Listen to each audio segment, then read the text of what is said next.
Hi guys, எங்கள் வீட்டு தோட்டத்தில் நம்ம தக்காளி செடி வைக்க போகிறோம்.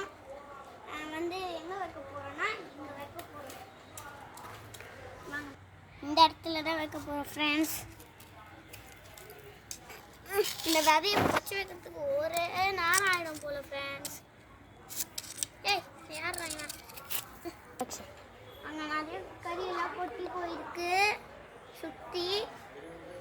அது வந்து இதெல்லாம் நம்ம பெருக்கிட்டு தான் பண்ண போகிறோம். பண்ணலாமா? ஃபஸ்ட்டு இந்த குழியை நம்ம தோண்டிடலாம்.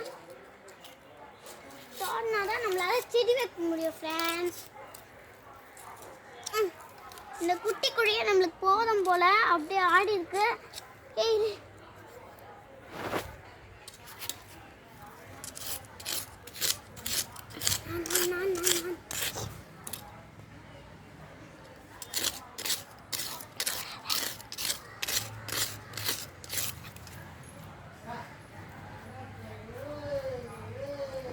விதைய போட்டாச்சு.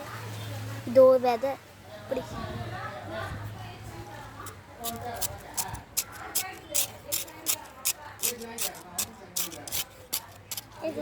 நான் அவ்வளோலாம் தோண்டி வைக்கல ஃப்ரெண்ட்ஸ்.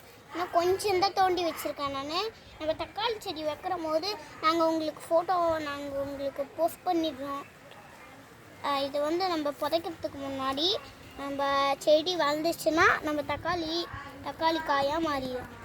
அதை ரெட்டாக மாறிச்சுன்னா நம்மளுக்கு கொஞ்சம் உண்மையிலே விதையும். இது சூப்பராக இருக்குது இந்த செடி. இந்த மாதிரி நிறைய செடியில் உங்கள் வீட்டில் விதைங்க. இந்த விதையை வந்து கஷ்டப்பிடிச்சி வாங்கணும். எங்கள் ஊரில் எங்கேயுமே விற்கலை. உங்கள் தோட்டம் வேலை முடிஞ்சிச்சு. பாய்.